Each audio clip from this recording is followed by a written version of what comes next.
Welcome back to our podcast, Life Under the Moon. I am your host, Sammy B, and today we are welcoming the very last full moon in 2024, the full moon in Gemini. So this is a very exciting full moon for me. What this full moon means for me, and maybe you can incorporate a little bit of that into your life, is it's all about the self and what it means to be yourself. And that includes everything. That includes your past, your present, your future, how you feel, your feelings, your emotions, how you treat yourself, how you treat others, anything to do with yourself, wellness, fitness, how you eat.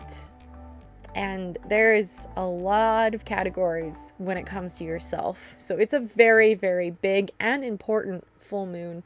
And plus, it is the last full moon of the year, which is so exciting because we've wrapped up a very exciting year. And we've actually launched this podcast this year too, which is incredibly exciting because I've always had this deep desire to make this world a better place, which is why I have this podcast to help make this world a better place and talk about the things that I've experienced and the things that I've learned along the way and to share it with you to help make your life better.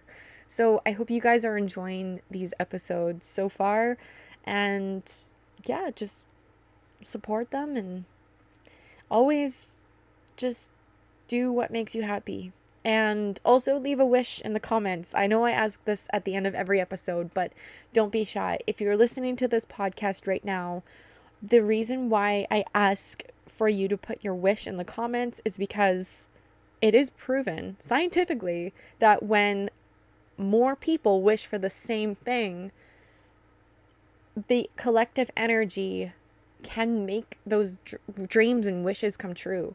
So that's why I want to take our family, this family that we listen to, this podcast family, I want to take each of your wishes and help manifest for your dreams to come true, because I believe in a better world and a better place. And how does that sound? A world where everyone's dreams come true. So that's why I want you to wish in the comments, because I truly desire to have your wishes come true. So, I mean, if they're private, I understand, but there are probably a billion things or infinite things we could wish for. And even just the smallest one could make a difference in your life and the entire collective in the world. So today's topic is all about balance, and it's such a good time to talk about this because just recently I have learned this insane revelation that is going to change my life, but it's going to take some time because I am a workaholic. I love working and I love the feeling of success. And to me, success is that I'm happy. And I love what I do, which makes me happy. So therefore, coming full circle, I love work. I love to work. I love what I do. And that makes me a workaholic because all I've been doing for the past 3 years is work. And that might sound good to you. And I thought that that's what it takes to be successful. But let me tell you the truth. I was wrong. So a little bit of a backstory. I am an architectural building technologist. So I design blueprints for houses or commercial buildings or renovations or code review, really anything to do with architecture. And I was dealing with a lot of clients who were not the nicest to me. And for example, like I was working like 17 hours a day, 7 days a week, no weekends off, no fun, no nothing. All I did was work because I thought that that was what was going to make me successful. So here I am in my little office, in my little tiny home that I built with not a lot. I didn't have water, I didn't have heat, I didn't have power. I didn't have a lot of what these people who were dealing with me who had. And I just couldn't help but think that the way they were treating me was as though I guess it's hard to say. I just wish that they knew that like how hard I was trying and how hard I was working with so little. And these people were yet so demanding and so rude to me. And I can guarantee you, like, they had a lot more things that I wish I had. Like, I wish I had power. I wish I had heat for the winter. And these are things that those people, I'm almost 99.9% certain that they all had heat and power for the winter. And, you know, I just sometimes thought that maybe if they knew how hard I had it, maybe they wouldn't treat me like shit. Like, maybe they wouldn't be an asshole to me. And I mean, that's not really the topic of today's podcast, but I mean, it is a good lesson to maybe remember, is to treat others with respect, because you have no idea what the other person is going through. Because I'm assuming that a lot of these people assume that I run and own this big, rich architecture firm, and I have this fancy big office where I pay $5,000 a month in rent, and I have a fancy brand new car, and I have this excellent put together life. And the truth is, I wouldn't say I have any of that. I mean, I'm very happy with my life, but there are a lot of things I still wish to improve about my life, but I'm learning to just be grateful for what I have, and to be accepting and happy, and show gratitude for even the little things that I have and the things that I don't have. But the point that I'm trying to make is that these people would be so unhappy with the hours that I would put in. So, for example, one of the things was this guy needed plans for Saturday morning, which, as you may guess, most architecture firms don't work weekends, and I try not to work weekend. Well, that's not true. Back then, over the past 3 years, I have been working weekends. I probably shouldn't have. That's kind of my point. But the point is, we shouldn't be expected to, if our website and our business says we're closed weekends, we shouldn't be expected to work weekends. We gotta respect, workers and people and their timeline and their families and their lives. But regardless, this person specifically asked for plans to be done by Saturday morning. And he asked for these plans, I think it was like Friday at 4:00. So that would have meant, in normal office hours, that, 8 to 5, I would only have an hour to get these plans done, because realistically, the office would be closed Saturday. So that would mean I only have an hour to get what he's asking to get done, which was impossible. So what I ended up doing for this guy, because he asked for it, I worked all Friday night till I think 12:30 in the morning. And then when I woke up on Saturday morning, I finished off the drawings and sent it to him by 9 o'clock in the morning. And I did what he asked. And I gave up my entire weekend. Well, I gave up my Friday night and my Saturday morning for this guy, because he wanted the drawings Saturday morning. And he asked in such an unrealistic timeline. So there I did. For him. I didn't get a thank you. I didn't get anything. You know what I ended up getting? This wasn't done fast enough. Yep. This wasn't done fast enough. This isn't good enough. That was kind of the beginning of the moment I started to change my thoughts about how we run as a society. That's when I realized that, to be honest, no matter how hard you work, no matter what you do for other people, it will never be good enough. Let me say that again so that you hear that. No matter how hard you work for other people, it will never be good enough. Now, I'm not saying that's every single case, but let's apply it to every single case for just argument's sake. What that means is, you could work 17 hours a day, 7 days a week, give up your personal life, your family time, everything. Absolutely everything. You will have to give up everything in order to make these other people happy. But what if you do that and they're still not happy? well, what's the point then? What is the point? And that's when I started to realize that all of my hard work, all of my efforts, all of my sacrifice is for nothing. So years later is when I finally decided to, well, maybe I started to burn out, but what I realized was that I don't want to live like that anymore. Basically, I started asking myself the question, are you happy? And the answer was no. And in the back of my mind, I would always think back to work. I would just be thinking about work in the back of my mind. And I thought, okay, so work isn't making me happy, but all I do is work. Well, I thought that that's what success is. I thought success is working 17 hours a day, 7 days a week, giving up your personal life so that you can be successful. Isn't that what successful rich people do? No.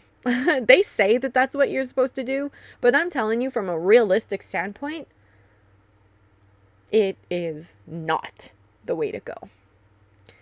Please understand me when I say this. Like, please listen. That is not the way to be successful. And that is not the way to be seen or heard.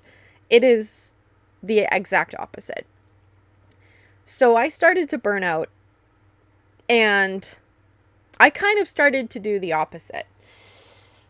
Instead of working 17 hours a day and having no weekends off, I started to take weekends off. I started to just force myself not to work on the weekend. And I started to feel a little bit better. I forgot about the things that made me happy, like going for hikes and walks and just actually being present and not just focusing on other people, but focusing on myself and what this person wants. Then I started to work less hours a day and just put more things into my day and my time that I really wanted to do, like catching up on reading, catching up on emails, like fun emails, those ones you get in your inbox that you want to read, but you just don't get around to. Those kinds of things, or tidying up the house, or if you're someone like me who always has projects on the go, getting some of those projects done and caught up with. And I started to notice that I became a lot happier. And I was working less hours a day with weekends off and not letting clients bully me and push me around and say, I need this done yesterday. And just saying, that's not going to happen. I was so afraid to lose clients that I ended up losing myself. And I want you to hear that, because I'm sure even if you don't run your own business, that information, that knowledge, that wisdom will help you in other areas of your life. So what this all means is that there needs to be a balance. Go, go, go equals slow, slow, slow. That is the math equation for today. So what that means is if you are going to go, go, go, like I did, then I also needed to balance that with slow, slow, slow. And I wasn't. All I was doing was working, sleep, get up, work, sleep, get up, work, sleep. That's all I was doing. There was no slow, slow, slow. Sleep doesn't count as slow. You need to slow down and meditate. Go for a run, go for a walk. Go treat yourself to a restaurant. Go find something that makes you happy. And I wasn't doing any of that. And once I started to incorporate that math equation, go, go, go equals slow, slow, slow, then I started to remember why I enjoyed my work. So slow, slow, slow is also equal to go, go, go. So once you slow down, you want to speed up. So then you have that balance. You slow down and you get motivated and you want to work again. But now that you know your boundaries, you're able to do it in a timely fashion. And that means not working yourself to death on a Friday night or into a Saturday morning. That means putting the computer away, putting the pencil down at the end of the workday when you know that you need to put the pencil down, and start that slow, slow, slow progress. And pick up the go, go, go when it's time, when your body says, okay, I'm ready. because this world isn't just about serving other people, it's also about serving yourself. And if you're not happy, this world is going to be completely unbalanced.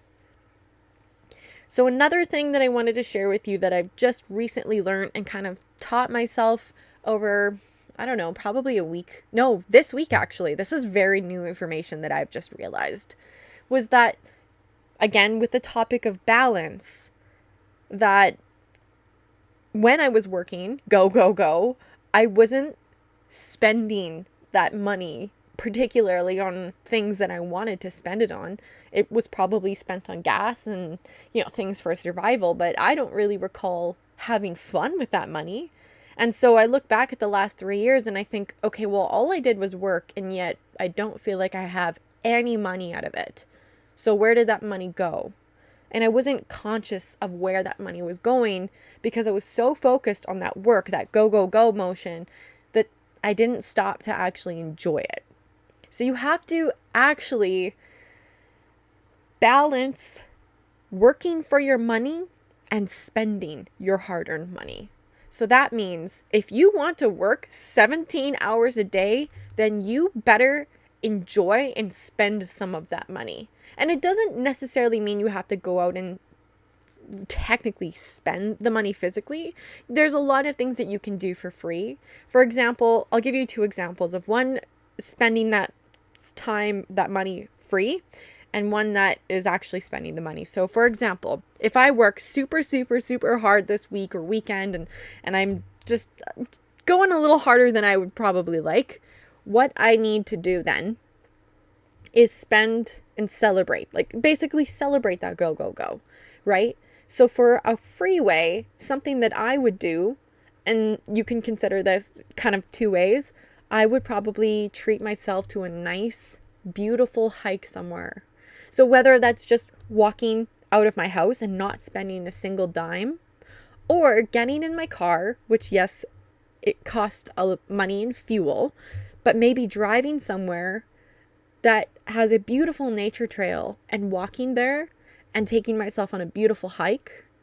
And that means that I spent my money on the gas to get into my vehicle to this beautiful location, that I got to make these beautiful new memories, and I got to go hiking in this gorgeous place or explore somewhere that I've always wanted to go. And that makes me feel so good.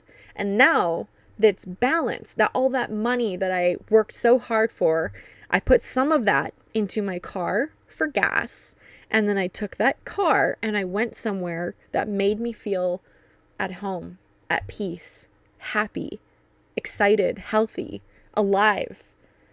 And now I feel like I've actually balanced that out. I feel like that money is now spent. Not all of it, but part of it. Do you see what I mean? There needs to be a balance. And that once I realized this, it's made someone like me, a workaholic, more able to put the pen down and go out and enjoy my life. Because if you're like me, or you know someone like me who has a very hard time putting work aside, this formula will help you do just that. Because once you realize that there is a balance, that there needs to be a balance, that there is an equation and you cannot have one side of the equal side than the other, then when you finally realize this is when you can fully live your life in happiness. So this is something that I've recently taught myself, learned during this past week. And I realized that you cannot get caught up. Because if you receive a new project every single day, and those projects take a minimum of a week to do, you'll never be caught up. And this is kind of where that thought came to me. You'll never be caught up because now you're receiving a new project every single day. And that's assuming that you get one every single day and not taking days off. Now, what if you want to take a weekend off? Well, now you're behind. So this has shown me that, yeah, I'm successful. I have had my record amount of projects over this past year. I've never been so busy in my entire life. And I've been working nonstop trying to keep up, to catch up and be caught up. And what I realized is that's not possible. And I thought that it was. I thought, okay, well, if I just work hard enough and work late enough and work weekends, I will get caught up. Well, guess what happened? 3 years went by. And I'm telling you this right now. Nobody, I guarantee you, nobody works that hard. I'm telling you, 17 hours a day, 7 days a week with no life for 3 years straight. Hey, I'm not bragging here. I'm saying that is what I was. That is what I did. That was my life. You can't really work any harder than that. You still got to sleep. You still got to eat, but that's about it. That's all you got time for. You didn't have time for anything else. And that's what I did to my life. And it wasn't worth it. And then, I was just, when you work that hard and you realize, okay, well, why can't I catch up? It's because it's not possible. It's because I'm too busy. It means that my business is successful and people know about it and people want my services. And that's great. And that's something I should have celebrated. And I didn't, because I didn't realize that this is just simply the way of life. And that it might not be possible to be caught up. And that's okay. And that I should celebrate that. And then I say, okay, well, how do I put the work down and go out and celebrate when all I can think about is all of that work that needs to be done? And then that's when that equation came up in my head, that you need to balance all of the money you're making with spending it. And again, I'm not saying that you got to spend it all. Obviously, you need to pay your bills and have a savings account and, yada, yada, yada, all the responsibility things. But you need to make sure that you're having fun with that money that you're earning, because I wasn't. Once I realized this, I feel like I can put the pen down. I feel like, okay, well, if all I want to do is work, then to balance the equation, I need to go have fun. So if all you are doing is working and you're not having fun, then you're not doing a very good job for yourself in your work life. You're actually kind of going backwards. You know what I mean? You need to, if you want to be successful in work, then you need to take time off. There's no question about it. And if you don't, then you're hurting your work life. And doesn't that sound like a paradox? In order to be successful at work, you need to take a break. But it's true. So that is today's message, that there needs to be a balance. And now that I realize that, my life is changing and I feel it. And I think it's going to take some practice and some time to keep telling myself that, yes, in order to be productive, I need to rest. But it's true. And whether you believe it or not, give it a shot, because it is. We're now at the point of our episode where we take one listener's wish and we just send all of our gratitude toward that person and their life. Please write something in the comments. And I wish for this beautiful full Gemini moon to wash over us with the most beautiful excitement and positivity that this world has to offer. And happy last full moon of 2024. This is an excellent time to take a piece of paper and write down everything that you want to release, that you don't want to take with you into the new year of 2025, or whatever year that you're listening to this. Even if it's not even the end of the year, you're listening to this in April, it doesn't matter. Go and write down on a piece of paper what you want to release, what you don't want to take with you, what you want to leave behind in 2024, what you want to leave behind today. Write everything down that you just don't want to think about anymore, that you just want in the past. Even if you know it's still going to be with you for a while, that's okay. But if you want to release it, now is the time. So let's all do that collectively. Let's take a piece of paper and write down the things that we want to shed, to let go, to pull out of our luggage and leave behind. Thank you guys so much for listening. This was such a beautiful and magical year of these episodes, and we have one more episode for this season of this year, this season of 2024. So stay tuned in 2 weeks for the last new moon of the year. It's a powerful one. Let's go manifest our dreams with our life under the moon.